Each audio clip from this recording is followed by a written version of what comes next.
Welcome to bird media. నేను మీ Pawan Krishnamurthy.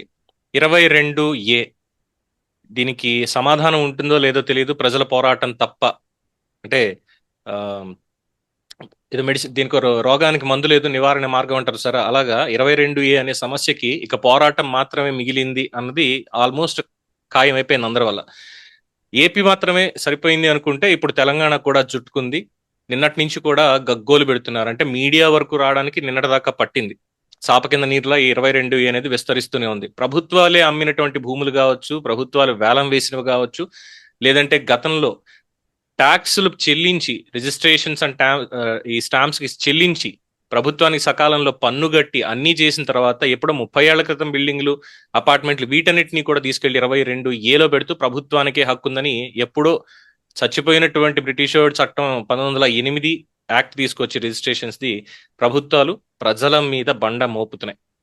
So Telangana కూడా చుట్టుకుంది కాబట్టి మరి సెంటర్ ఫర్ లిబర్టీ వాళ్ళు పోరాటం ఇక్కడ కూడా స్టార్ట్ చేస్తారా, ఏం జరగబోతుంది ముందనేది వారిని అడిగి తెలుసుకుందాం. నల్లమో చక్రవర్తి గారు ఈ రోజు మనతో ఉన్నారు మాట్లాడడానికి. సార్ నమస్కారం. నమస్కారం మూర్తి గారు, బాగున్నారండి? బాగున్నాను సార్. కాకపోతే ప్రజలే వాళ్ళ గోడు చెప్పుకోవడానికి మా ఫోన్లు పగిలిపోతున్నాయి, మీకేమో ప్రయాణాలతో సరిపోతుంది. ఏంటి ఈ 22A ఇప్పుడు తెలంగాణలో దట్టు వెరీ పాపులైజ్డ్ ఏరియా అయినటువంటి జూబ్లీ హిల్స్, బంజారా హిల్స్, అలాగే ఖైరతాబాద్, మెహదీపట్నం ఈ ఏరియాలకు కూడా చుట్టుకుంది. అలాగే తెలంగాణ వ్యాప్తంగా కూడా 22A అనేది ఇంకా ప్రబలంగా ఉండి 96 లక్షల ఎకరాలు ఆన్ రికార్డ్ ఇక్కడ ఉంది. ఏపీలో చూస్తేనేమో 1,36,00,000 ఒకళ్ళు అంటున్నారు, 69 లక్షలని ఇంకొక రికార్డు. ఏం జరుగుతుంది అసలు? తెలంగాణలో 22A సమస్య ఆంధ్రప్రదేశ్ కంటే ముందు వచ్చిన సమస్య. ఎందుకంటే తెలంగాణలో ఎన్నికలు ముందు జరిగాయి. టిఆర్ఎస్ ప్రభుత్వంలో కంప్యూటరీకరణ పేరుతో చాలా భూముల్ని 22Aలో పెట్టారు. అయితే ఆంధ్రప్రదేశ్లో 1911 100 సంవత్సరాల క్రితం ఆర్ఎస్ఆర్ రికార్డుల ఆధారంగా చాలా భూములు 22Aలో పెడితే కార్సా పహాని అనుకుంటా, I think that is what it is called, తెలంగాణలో అది 1953-54 నాటి రికార్డులతోవి. వాటి ప్రకారంగా చాలా భూములు 22Aలో పెట్టారు. దాని తర్వాత ప్రభుత్వం ఆల్సో వెపనైజేషన్ ఆఫ్ 22A, అంటే 22Aని ఒక ఆయుధంగా వాడుకుంటూ భూములు పెట్టేయటం, బెదిరించడానికి వాడటం, అధికారులు కానీ రాజకీయ నాయకులు కానీ, ఇది కొద్ది సంవత్సరాలుగా వస్తుంది తెలంగాణలో. ఇదేం కొత్త విషయం ఏం కాదు. కాకపోతే అందరూ ఎవరిదో సమస్య అందరికి లేదేమోలే అనుకోని ఒకటి. రెండవది 80-90% మంది ప్రజలకు అసలు 22A ఉన్న విషయం తెలియదు. మా గ్రామంలో నాకు తెలిసి ఒక 25 మంది అన్నా ఉన్నారు 22A బాధితులు. నేను ఒక్కడనే పోరాడేది. నా భూమి కూడా ఉంది 3 ఎకరాలు. మిగిలిన వాళ్ళు వద్దులే ఎప్పుడో వచ్చుద్ది కదా, ఎవరు తీసుకోలేదు కదా, నా భూమిలో నేను వ్యవసాయం చేసుకుంటాను కదా అని అనుకుంటారు. బట్ దానివల్ల చాలా పెద్ద ప్రమాదం ఏంటంటే 22Aలో పెట్టిన తర్వాత చాలా చోట్ల ప్రభుత్వం భూమి లాక్కుంటుంది. దాని గురించే రేపు అమరావతిలో మేము చేసే కార్యక్రమం. ఓకే. సో ఇక్కడ అంటే తెలంగాణ దగ్గరకు వచ్చేసరికి ఇప్పుడు మనకి రికార్డ్స్ ఉన్నాయి సార్. 1908 సెక్షన్ అంటున్నారు, 22A అనేది అప్పటి చట్టం అంటున్నారు రిజిస్ట్రేషన్స్ కి. మరి ఈ తర్వాత మధ్యలో అంటే సపోజ్ మనకి గ్రామ కరణీకాలు, మున్సబులు, పటేల్ పట్వారి అనేది ఎన్టీ రామారావు గారు 83లో రద్దు చేశారు అనుకుందాం. రద్దు చేయడానికి ముందు కూడా రిజిస్ట్రేషన్స్ అనేవి జరిగాయి. And each and everything on documented అనేది ప్రతిదీ ఉంది. తర్వాత ఈ రిజిస్ట్రేషన్ శాఖ రెవెన్యూ డిపార్ట్మెంట్ రావడం, అప్పటి నుంచి మొత్తం అన్ని కూడా మండల్ లెవెల్ MROకి తీసుకెళ్ళడం, ఈ రికార్డ్స్ అన్ని కూడా మొన్నటిదాకా బాగానే ఉన్నాయి. ఆంధ్రప్రదేశ్ దగ్గరకు వచ్చేసరికి ఒక డిఫరెంట్ స్టోరీ నడుస్తుంది మనకి. 2016 and 17 నుంచి ఇది స్టార్ట్ చేశారు అని మెజారిటీ పీపుల్ చెప్తున్నారు. ఇంకొంతమంది 2008లో అయిందని చెప్తున్నారు. బట్ ఇందాక మీరు అన్నట్టు తెలంగాణ దగ్గరకు వచ్చేసరికి నో మీడియా అటెన్షన్, పబ్లిక్ నుంచి కూడా కనీసం ఎవరు కూడా 22A ఇలా జరుగుతుంది, మాకు అన్యాయం జరుగుతుంది అంటూ ఎక్కడ ఒక గొడవ కూడా కాకపోవడం, ఇవన్నీ చూస్తే ఆల్ ద సడన్ నిన్నటి నుంచి ఇది బర్స్ట్ అయింది ఇక్కడ. మూర్తి గారు, ఆంధ్రప్రదేశ్ లో కూడా 22A అందరూ వాళ్ళ వ్యక్తిగత సమస్య అనుకున్నారు, కానీ ఇంత పెద్ద సమస్య అనేది మేము బయటకు వచ్చి దీని మీద గొడవ చేసే వరకు, అంటే అందరూ ఒక దగ్గరకు వచ్చి ఒక ఉద్యమంలా, అరే ప్రతి ఒక్కరు నా వ్యక్తిగత సమస్య అనుకున్నారు. మొత్తం ఇన్ని లక్షల మంది సమస్య అని ఎవరు గుర్తించలేదు. అయ్యేసరికి అధికారులు, రాజకీయ నాయకులు కూడా ఫుల్గా దాన్ని వాడుకున్నారు. అయితే ఇది 1908, 2007, 2008లో వచ్చిందా, 2014లో వచ్చి ఇంత కన్ఫ్యూజన్ ఉండకూడదు. ఈ కన్ఫ్యూజన్ మీదనే మళ్ళీ వాళ్ళు జారుకుంటారు మన నాయకులు. అసలు అంత కన్ఫ్యూజన్ వద్దు. కేవలం 2014 తర్వాత ఇక్కడ తెలంగాణలో కానీ అక్కడ ఆంధ్రప్రదేశ్లో కానీ కంప్యూటరీకరణ, ఇక్కడ ధరణి అని, అక్కడ వెబ్లాండ్ అని, ఏదైతే తీసుకొచ్చారో కాగితాల మీద ఉన్న రికార్డులు కంప్యూటర్లోకి ఎక్కించేటప్పుడు వాళ్ళు ప్రభుత్వ భూముల్ని పాత రికార్డుల ఆధారంగా ఎక్కించారు.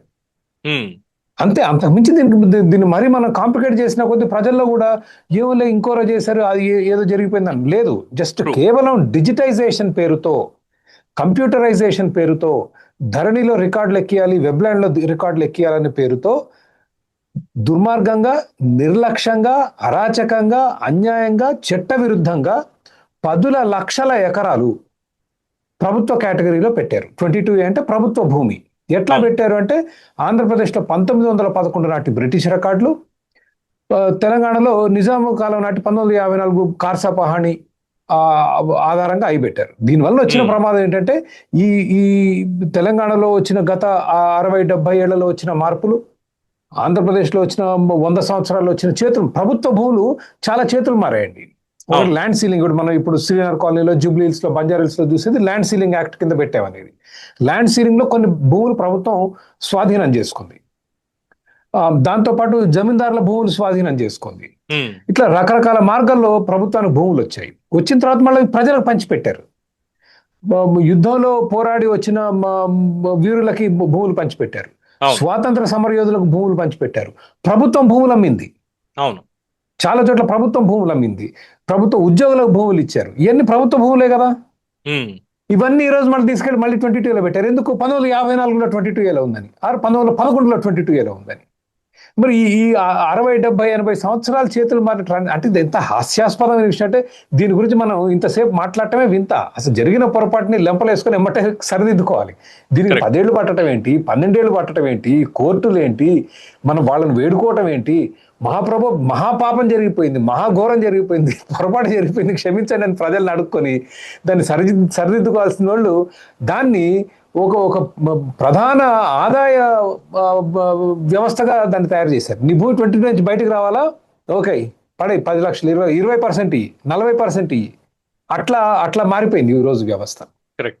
సో ఈ మొత్తంలో ఒక పాత్ర అయితే చాలా క్లియర్ సార్. ముఖ్యమంత్రులు వస్తారు పోతారు, ఎందుకంటే ప్రజలు ఎన్నుకుంటారు కాబట్టి. బట్ ద బ్యూరోక్రాట్స్ కానీ లేదంటే గవర్నమెంట్ ఎంప్లాయీస్ ఎస్పెషల్లీ ఇందులో మనకు వచ్చేటువంటిది revenue, stamps and registrations and endowment, ఉంటే వక్ఫ్ బోర్డు ఖచ్చితంగా, ఎందుకంటే వీటికే చెప్తున్నారు కాబట్టి. ఈ 60-70 ఏళ్లలో పనిచేసినటువంటి కలెక్టర్లు, ఉన్నటువంటి ఎంఆర్ఓలు, విఆర్ఓలు, తర్వాత మిగతా ఈ యంత్రాంగం, అంటే 70లో పనిచేసినటువంటి ఎంఆర్ఓ గారు ఇది ప్రభుత్వ భూమి కాదండి, ఇది వాళ్ళ పట్టాలండి అని పట్టాలు ఇచ్చారు. 80లో వచ్చినట్టు అయినా ఊసుకున్నాడు. 90 దగ్గరకు వచ్చేసరికి మళ్ళీ ఇది ప్రభుత్వం వేలం వేసింది కాబట్టి ఇది ప్రభుత్వానికి. నాకేసే మూర్తి గారు, నా దగ్గర ఎంఆర్ఓ లెటర్ ఉంది, నో అబ్జెక్షన్ సర్టిఫికేట్, ఇది భూమి మాది కాదు, ఇది ప్రైవేట్ పట్టా భూమి అని మేము రిజిస్ట్రేషన్ చేసుకుని మళ్ళీ 22లో పెట్టాడు. 12 సంవత్సరాలు 14 సంవత్సరాలు అవుతుంది. ఈ కలెక్టర్లకి ఈ విస్తృతమైనటువంటి అధికారాలు ఉన్నాయి. వాళ్ళ న్యాయాధికారులు కూడా జిల్లాల దగ్గరకు వచ్చేసరికి పాలనంతా వాళ్ళే చేస్తారు. వీళ్ళకి ఏ రికార్డ్స్ నుంచి తీసుకోవాలి ఏంటి అనేది వీళ్ళకి తెలీదా, లేదంటే ఇప్పటిదాకా కట్టినటువంటి పన్నులు ఇవన్నీ వసూలు చేసుకొని ఇప్పుడు వచ్చేసి మళ్ళీ లాక్కొని రేపొద్దున మేము అమ్ముకుంటాం చేసుకుంటాం అంటే ప్రజలు చూస్తూ ఊరుకోవాలంటారా? నాకు తెలియదు వాళ్ళు ఏం ఆలోచించారు అనేది. 1911 రికార్డులు పట్టుకొని 22లో పెట్టడం అనేది అసలు అంతకంటే దుర్మార్గం ఇంకొకటి ఉండదు. మన దగ్గర తెలంగాణలో 1954 రెండు కూడా ఘోరమైన తప్పిదాలు. ఎందుకు చేశారు నాకు తెలియదు. I don't know why they did it. చిన్న సబ్మిషన్ సార్, 1911, 1908 సరే, 2 చట్టాలు చెప్తున్నారు వాళ్ళు, దాని ప్రకారం చెప్పట్లేదు సార్, నేను చట్టాల గురించి చెప్పట్లేదు మూర్తి గారు. బ్రిటిష్ వాళ్ళు 22A యాక్ట్ ఇస్ ఫ్రమ్ 1908. అసలు I'm not talking about the act. నేను అసలు యాక్ట్ గురించి మాట్లాడట్లేదు. బ్రిటిష్ వాళ్ళ దగ్గర సార్ చెప్పండి. నా డౌట్ ఏంటంటే ఇదే బ్రిటిష్ అనేది నా డౌట్.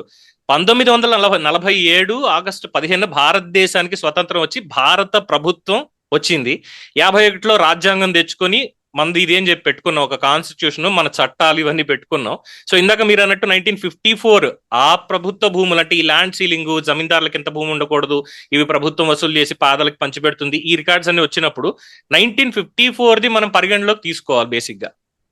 ఇక్కడ 1911 ఎందుకు వస్తుంది, 1908 బ్రిటిష్ వాడిది వస్తుంది అంటే ఇప్పుడు భారతదేశం బ్రిటిష్ వాడికి ఇచ్చేయాలా? అట్లాగా సార్, ఇక్కడేమో నిజాము పాలనలో ఉన్నాం కాబట్టి ఇక్కడ రికార్డ్స్ వేరు తెలంగాణలో, అదేమో బ్రిటిష్ పాలనలో కూడా అక్కడ రికార్డ్స్ వేరు. ఇక్కడ నాకు తెలిసి ఈ కార్సపహాని అనేది అదే కొత్తది, అది పాతదే. 1954 అయినా కూడా ఎప్పటి తరతరాలుగా వస్తున్న రికార్డు ఆ 1954 తీసుకొని దాని ప్రకారంగా చేశారు. ఆంధ్రప్రదేశ్ రాష్ట్రం అరే ఏదిరా మనకు ప్రభుత్వ భూమి అన్నది మనకు గ్యారంటీగా గంపకు ధృవీకరించుకోగలిగే రికార్డు ఏదంటే ఆర్ఎస్ఆర్ అన్నారు. ఆర్ఎస్ఆర్ ఎక్కడ 1911 లాస్ట్ ఆర్ఎస్ఆర్ దాన్ని పట్టుకరా అన్నారు. అట్లా అయితే మళ్ళీ దీనికి కొన్ని 1-2 ఎక్సెప్షన్స్ ఉన్నాయి. మేము ఉత్తరాంధ్ర వెళ్ళాము. ఉత్తరాంధ్ర మీకు తెలుసుగా సీడెడ్ జిల్లాలు అంటారు. సీడెడ్ జిల్లా అంటే నిజాము వాళ్ళకి చెప్పాడు ఎవరికి, బ్రిటిష్ వాళ్ళకి. మళ్ళీ వాళ్ళు 1911కు పోలేదు. వాళ్ళు 1950s కి ఎండిఆర్ రికార్డ్స్ అని ఉన్నాయి వాళ్ళ దగ్గర. డైగ్లాట్ అని ఇంకొకటి ఉంది. అట్లా 2-3 రకాల రికార్డ్స్ ఉన్నాయి. ఏది ఆ 3 జిల్లాలు విశాఖపట్నం, శ్రీకాకుళం. అక్కడ కొంచెం మళ్ళీ కొంత మార్పు ఉంది. సీడెడ్ జిల్లాలు కాబట్టి చాలా కాలం నిజాం పాలనలో ఉండి దాని తర్వాత బ్రిటిష్కి వెళ్ళాయి కాబట్టి అక్కడ రికార్డ్స్ వేరు. మిగిలిన కోస్తా రాయలసీమకు వచ్చేసరికి మీకు చాలా చోట్ల ఆర్ఎస్ఆర్ అంటే 1911 దాని ఆధారంగా చేశారు. అంటే ఇప్పుడు వీళ్ళు అడుగుతున్నారు, ఇప్పుడు ప్రభుత్వం ఉంది, భారత ప్రభుత్వం ఉంది, తెలంగాణ ప్రభుత్వం ఉంది, ఏపీ ప్రభుత్వం ఉంది. వీళ్ళు తీసుకునే రిఫరెన్స్లు ఏమో నిజాంది తీసుకుంటారు, లేదంటే బ్రిటిష్ తీసుకుంటారు. ఇప్పుడు సపోజ్ బ్రిటిష్ వాడు వచ్చి బాబు ఇక్కడ 1911 లెక్కల ప్రకారం తీస్తున్నారు కాబట్టి ఈ భూములన్నీ కూడా బ్రిటిష్ వాళ్ళు మాకు ఇచ్చేయండి అంటే ఇచ్చేస్తారా వీళ్ళు? వింత ఏంటంటే మనం బ్రిటిష్ పాలనలో ఉన్నట్లు మన ఆస్తులు లాక్కోవటం అనేది అసలు బ్రిటిష్ వాళ్ళు కూడా నేను అనుకోవడం ఇంత దారుణంగా చేసి ఉంటారు. అసాధ్యం. నిజాం పాలనలో కూడా అంత పెద్ద ఎత్తున ఉద్యమాలు వచ్చాయి. కానీ ఈ విధంగా ఆస్తి హక్కుల్ని ఇట్లా అపహాస్యం చేస్తూ, అంటే మొత్తం సమాజం నిలబడేదే ఆస్తి హక్కుల మీద. మన కమ్యూనిస్ట్ క్యూబాను, నార్త్ కొరియా అయితే అంత కమ్యూనిస్ట్ పార్టీ కంట్రోల్లో ఉంటుంది భూమి, ఆస్తులే ఉండవు ప్రజలకి. ఈరోజు చైనాలో కూడా కమ్యూనిస్ట్ దేశం అయినా కూడా ఎంతో కొంత ఆస్తి హక్కులు ఇస్తున్నారు ప్రజలకి. భారతదేశం అట్లా కాదు, మన సమాజం నిలబడేదే ఆస్తి హక్కుల మీద. అసలు ఈ విధంగా అపహాస్యం చేస్తే దాంతోపాటు అసలు కోర్టు ఆర్డర్లు లెక్క చేయట్లేదు. అసలు ఎన్ని కేసులో మీకు అసలు ఇవాళ గ్రాంటెడ్ ఏ రెవెన్యూ అధికారి దగ్గర పోయినా హైకోర్టు ఆర్డర్ మీరు అనిస్తే చెత్తబుట్టలేస్తారు. ఇవాళ కోర్టులు సిగ్గుపడాలి. ఇప్పుడు హైకోర్టు ఆర్డర్ ఇచ్చిందండి, భూమిని రిజిస్టర్ చేయమందండి, మీరు తీసుకెళ్ళి మీ రిజిస్ట్రేషన్ ఆఫీస్లో ఆర్డర్ చూపిస్తే వాడు చేయనంటాడు. కరెక్ట్. ఏం చేస్తారు, ఏం చేయాలో తెలియని పరిస్థితి. మళ్ళీ కంటెంప్ట్ అంటే మళ్ళీ 1 సంవత్సరం 2 సంవత్సరాలు అయింది, కంటెంప్ట్ అయింది. మరి కోర్టు ఎందుకు ఊరుకుంటుందండి? నేను జడ్జిగా ఆర్డర్ ఇస్తే నువ్వు అమలు చేయలేదు, కంటెంప్ట్కి వచ్చి నిన్ను జైల్లో వేస్తా అంటే ఇంప్లిమెంట్ చేస్తున్నారు. కానీ శిక్ష పడాలి కదా అధికారులకి చేయనందుకు.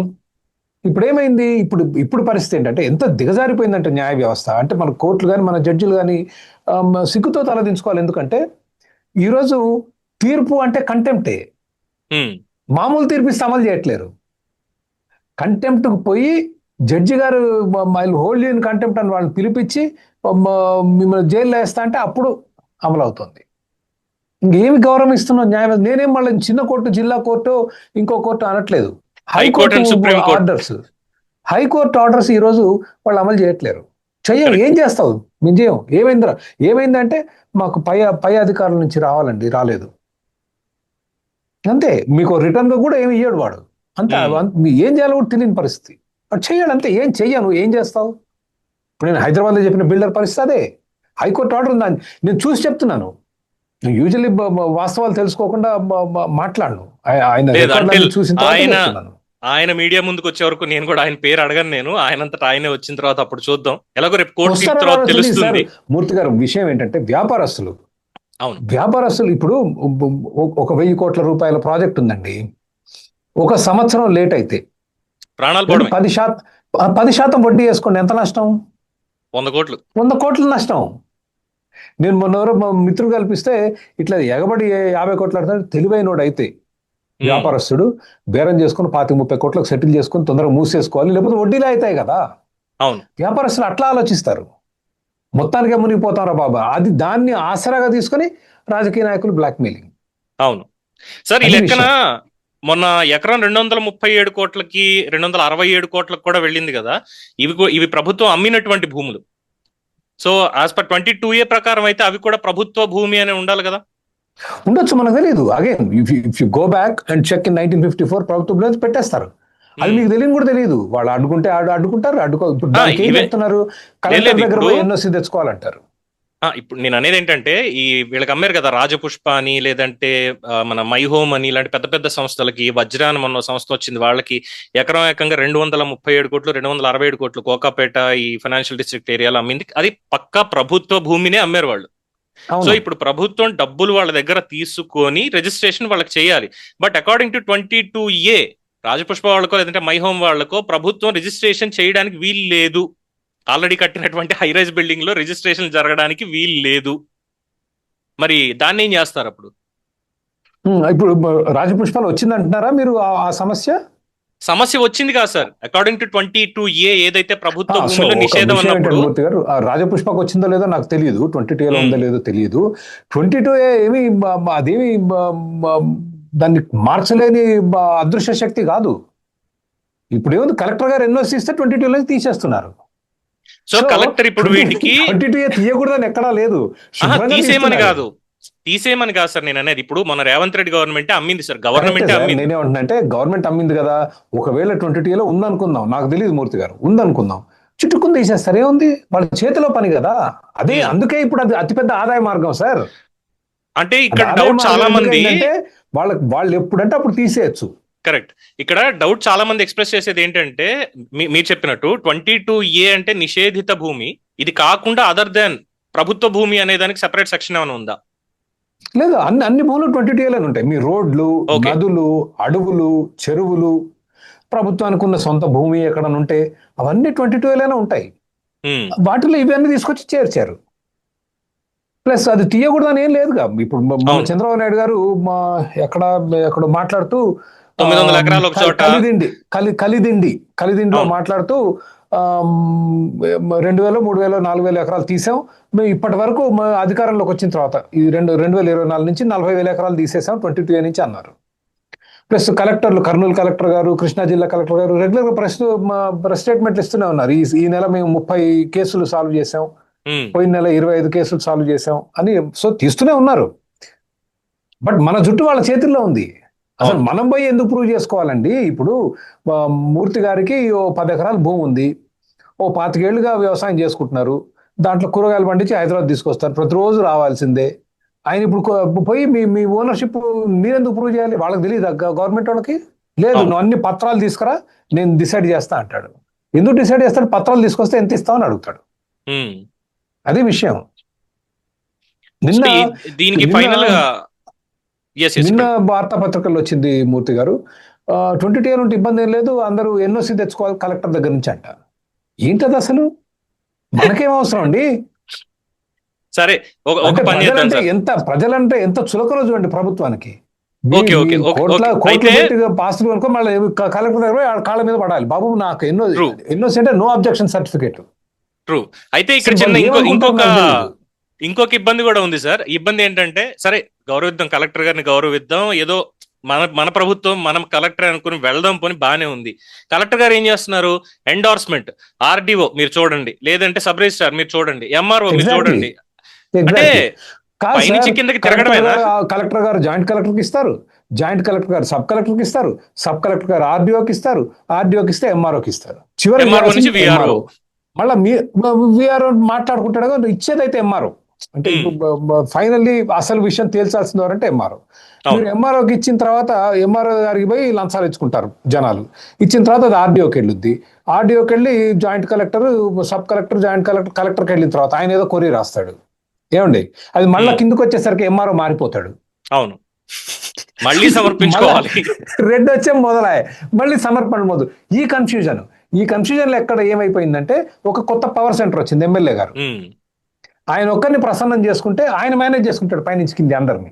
కరెక్ట్. అందుకనే ఎవరికి 22A భూమి సమస్య వచ్చినా మనం మా లాయర్ దగ్గరికి వెళ్తే, సార్ ఏం చేద్దాం, మరి కేసు వేద్దాం కోర్టు అంటే, ఎందుకండి టైం వేస్ట్, ఎమ్మెల్యే గారితో మాట్లాడి అంట. ఇది ఇవాళ పరిస్థితి. సో దీనికి అల్టిమేట్ సొల్యూషన్ అంటే పబ్లిక్ నుంచి రావాల్సిన సొల్యూషన్. ఎందుకంటే గవర్నమెంట్ని ఇన్నాళ్లుగా మొత్తుకుంటున్నా కూడా, టు బి ప్రిసైజ్, ఇక్కడేమో 96 లక్షల ఎకరాలు అంటున్నారు, అక్కడేమో 1,69,00,000 ఎకరాలు అంటున్నారు. రెండు వెరసి ఆల్మోస్ట్ ఒక 2.5 కోట్ల ఎకరాల పైచీలకు ప్రభుత్వ అధీనంలోనే ఉంది, ప్రజల ఆస్తి సైతం. సో ప్రభుత్వాన్ని దేబిరించి అయ్యా చెయ్యండి అంటే, వాళ్ళు ఇప్పటిదాకా చేసేది 40,000 ఎకరాలు అని చెప్పి వాళ్ళు అంటారు. ఇక్కడ చూస్తేనేమో ఆమ్యామ్యాలకి బాగా గట్టిగానే పట్టుబడుతున్నారు అంటారు, because of the prime areas. ప్రజల నుంచి రావాల్సినటువంటి సొల్యూషన్ ఏంటి దీనికి? దీని పరిష్కారం చాలా సులువండి. 2014 తర్వాత పెట్టిన 22A పెట్టిన భూములన్నీ వీఆర్ సెయింగ్ రోల్ బ్యాక్. దానికి అటు ఆంధ్రప్రదేశ్ ప్రభుత్వం ఇటు తెలంగాణ ప్రభుత్వం రెండు కూడా జియోలు ఇష్యూ చేశాయి. ఏది ఈ భూమిని 22 పెట్టారు, మీరు గెజెట్ నోటిఫికేషన్ లేకుండా ఏ భూమిని 22లో పెట్టలేరు. కరెక్ట్. సో గెజెట్ నోటిఫికేషన్స్ వచ్చాయి, వాటిని క్యాన్సిల్ చేయమంటున్నాం. అవును. రద్దు చేసిన తర్వాత 2014లో ఏ ఏ స్టేటస్లో ఏ స్థితిలో అయితే ఈ ఆస్తులు ఉన్నాయో ఆ స్థితికి యూ రోల్ ఇట్ బ్యాక్. దాన్ని పునరుద్ధరించండి, 2014కి పునరుద్ధరించండి. ఇస్తే ముందు 80% సమస్య సాల్వ్ అయిపోద్ది. మీరు 2014 స్టేట్కి తీసుకెళ్ళిన తర్వాత ఎక్కడో చిన్న చితక ప్రభుత్వ భూములు ప్రైవేట్ చేతుల్లోకి పోవచ్చు, పొరపాటున పోయే అవకాశం ఉంది కాదనట్లేదు. ఎంతో కొంత చిన్న చిన్న మొత్తం కొంపల మునుగై భూమి మాయమైపోద్దా? అక్కడే చచ్చుద్దిగా భూమి. అవును, శుభ్రంగా నోటీస్ ఇచ్చి తీసుకోండి, ఎవరు వద్దన్నారు? మనమే ప్రభుత్వ భూములను లాక్కోవడానికి ప్రయత్నం చేయట్లేము, ప్రజల్ని కష్టపెట్టొద్దని చెప్తున్నాం. కరెక్ట్. సో వాళ్ళ దగ్గర మెకానిజం అనేది రోల్ బ్యాక్ 22A మెకానిజం 100% ఉంది సార్. దీనికి కాకపోతే రోజుకు ఒక సాకు చెప్తారు రెవెన్యూ వాళ్ళు. హైకోర్టు తీర్పులు ఇచ్చిన ఎందుకు అమలు చేయరంటే అలవాటు పడ్డారు రక్తానికి. కరెక్ట్. ప్రజల రక్తానికి. అసలు మీకు హైకోర్టు తీర్పు ఇచ్చిన తర్వాత మిమ్మల్ని చేయొద్దనే శక్తి ఎవరికి ఉందండి? ట్రూ. ప్రభుత్వం ఇచ్చింది 435 memo January 2nd, 2026. Sorry, 2nd Jan 2026. దాంట్లో ఏ ఒక్క కాగితం ఉన్నా కూడా మీరు 22 నుంచి తీసేయమని చెప్పింది. అవును. ఇచ్చి జూలై ఎండ్కి డెడ్ లైన్ ఇచ్చింది. Memo 435 2026 2nd Jan. ఇంతవరకు ఎవరు అమలు చేయలేరు. ఇది కాదు అసలు, ఈ మెమో కాదు, హైకోర్టు తీర్పును అమలు చేయట్లేరు. అంటే బాగా రుచికి మరిగారు. వాళ్ళ సొంత ఆస్తి. అసలు చాలా మంది చెప్తున్నారు రెవెన్యూ లో పనిచేసే వాళ్ళే, అసలు ఇది కాగితం, ఈ కాగితం నేను సంతకం పెడితేనే కదా నీకు అది ఆస్తి అయ్యేది. అవును. నేను సంతకం పెట్టబోదా నీ ఆస్తి కాదు కదా, మరి నాకేంటి? నా సంతకానికి ఉన్న విలువ ఏంటి? దట్ ఈస్ అంతగా దిగజారిపోయింది నా వ్యవస్థ. అండ్ వాళ్ళకి ఇవ్వాలంటే ప్రాణం మీదకి వస్తుంది. అండ్ మేము చెప్పేదల్లా ఒకటే sir, very simple, roll it back to 2014. 2014లో ఏ స్థితిలో ఉన్నాయో భూములు ఆ స్థితికి తీసుకెళ్ళండి. రైట్. దట్స్ ఇట్, అయిపోయింది. దాని తర్వాత ఏమైనా చిన్న చిత్తుకుంటూ సాల్వ్ చేసుకుందాం మెల్లగా. కరెక్ట్. సో చూద్దాం సార్, మరి ఏం జరుగుతుంది? రోల్ చేస్తారా లేదంటే రోకలు తెచ్చి నెత్తి మీద పెట్టుకుంటారా అన్నది ఇక వాళ్ళ చేతుల్లోనే ఉంది కాబట్టి. సో పబ్లిక్ ఎంఆర్ఓ ఆఫీసుల దగ్గర నుంచి కలెక్టరేట్ల దాకా తిరుగుతూనే ఉన్నారు. అండ్ వాళ్ళ అవుట్రేజ్ అనేది కనుక ఒక్కసారి బయటికి వస్తే, యాక్చువల్లీ అయితే రావాలి, ఇది రోల్ బ్యాక్ అవ్వాలంటే అప్పట్లో జరిగినట్టు సమైక్య రాష్ట్రం కోసం ఏపీలోను, ప్రత్యేక తెలంగాణ కోసం తెలంగాణలో జరిగిన ఉద్యమం లాగా పబ్లిక్ అంతా ఏకమై ఉద్యమిస్తే తప్ప ఇది రోల్ బ్యాక్ అయ్యేలా కనిపించట్లేదు. అది చూడాలి. సో ఇక తెలంగాణలో ఎప్పుడు సార్ ప్రెస్ మీట్? మరి బాధితుల కోసం ఇక్కడ కూడా ఏమన్నా? హైదరాబాద్ లో, ప్రత్యేకంగా హైదరాబాద్ లో పెద్ద సమస్య కాబట్టి హైదరాబాద్ లో వీఆర్ ప్లానింగ్. బట్ ఇక్కడ చిన్న అడ్వాంటేజ్ ఒకటి ఉంది సార్. ఏంటంటే ఇక్కడ మనం వెళ్ళి పోరాడక్కర్లేదు. ఎక్స్ చీఫ్ సెక్రటరీలు, ఎక్స్ ప్రిన్సిపల్ సెక్రటరీలు వాళ్ళే బాధితులుగా ఉన్నారు కాబట్టి వాళ్ళే వచ్చి పోరాడతారు. ఏపీలో కాబట్టి మన సహాయం బాగా ఎక్కువ అవసరం అక్కడ. Let's wait and see. Thank you, మీ వాల్యుబుల్ టైం ని మాకు ఇచ్చి దీని మీద చాలా విషయాలు చెప్పినందుకు. Let's move forward on this. Thank you అండి. Thank you. సో ఇదండి అలమోత్ చక్రవర్తి గారు, సెంటర్ ఫర్ లిబర్టీ నుంచి 22A సంబంధించిన అంశం మీద వారు చెప్పినటువంటి వివరాలు. సో ఇక్కడ చాలా సింపుల్, నేను అడిగినా వారు చెప్పినా ఒకటే అనుమానం. రేపొద్దున బ్రిటిష్ వాడు అక్కడి నుంచి ఎవరన్నా వచ్చి, బాబు మీరేదో రికార్డ్స్ చూపిస్తున్నారంట 1911ది, అప్పుడున్నది బ్రిటిష్ రాణి ప్రభుత్వం కాబట్టి మరి ఈ భారతదేశంలో ఉన్న ఈ భూములు ఇవన్నీ జమీన్లు ఇవి పక్కన పెడితే ఈ భూములన్నీ కూడా బ్రిటిష్ ప్రభుత్వానికి కాబట్టి భారతదేశం మీకు ఖాళీ చేసి వెళ్ళిపోండి అన్నారు అనుకోండి, ఏంటి పరిస్థితి? ఇవన్నీ నిజాంలో కర్సా పహాణి ఏదో చెప్పారు కదా, దాని ప్రకారం నిజాం భూములు ఇది అన్నారు అనుకోండి.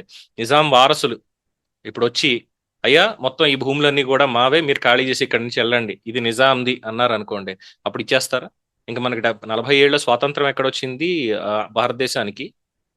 అండ్ మద్రాస్ ప్రెసిడెన్సీ నుంచి రాష్ట్రం విడిపోయింది ఆంధ్రప్రదేశ్. అలాగే ఇక్కడ 48లో జరిగినటువంటి పోలీస్ చర్య, దాని తర్వాత తెలంగాణ విముక్త ఇదయింది పూర్తిగా, రాష్ట్రం తర్వాత విడిపడింది. సరే 2014లో వచ్చి 2 రాష్ట్రాలు విడిపోయాం, 2 సమానంగానే ఉన్నాం. మరి మిగతా ప్రెసిడెన్సీలు వీటికి సంబంధించిన లొసుగులు ఇవన్నీ తీసి ల్యాండ్ సీలింగ్ యాక్ట్, ఒక కుటుంబానికి ఇంతకు మించి భూమి ఉండకూడదనే రూలు 54 అప్పుడు తీసుకొచ్చారు కదా, దాని ప్రకారం తీసుకుని ఎవరిది ఎవరికి ఇస్తారు? మరి ఈ మధ్యలో ప్రజల దగ్గర వసూలు చేసినటువంటి రిజిస్ట్రేషన్ల సొమ్మేంటి, ఆస్తి పన్నులేంటి, మున్సిపల్ ట్యాక్స్లు ఏంటి, ఇంక్లూడింగ్ చెత్త పన్ను కూడా వసూలు చేశారు కదా. మరి ఇప్పుడు అంతా ప్రభుత్వానిదే అనడానికి మీకు హక్కే ఉంది? అంటే మీరు అమ్మేటప్పుడేమో మీ రికార్డులు చూస్తారు, అది మీది కాదు మళ్ళీ గ్రాప్ చేసుకోవాలంటేనేమో బ్రిటిష్ వాడి రికార్డులు చూస్తారా? ఇదే వచ్చేటువంటి అనుమానం. చూద్దాం మరి ప్రభుత్వం ఎలా స్పందిస్తుంది అనేది.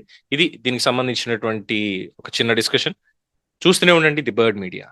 ఈ వీడియో మీకు నచ్చినట్లయితే లైక్ చేయండి, షేర్ చేయండి, సబ్స్క్రైబ్ చేయండి. మరిన్ని అప్డేట్ల కోసం మా వాట్సాప్ ఛానల్ను ఫాలో చేయండి.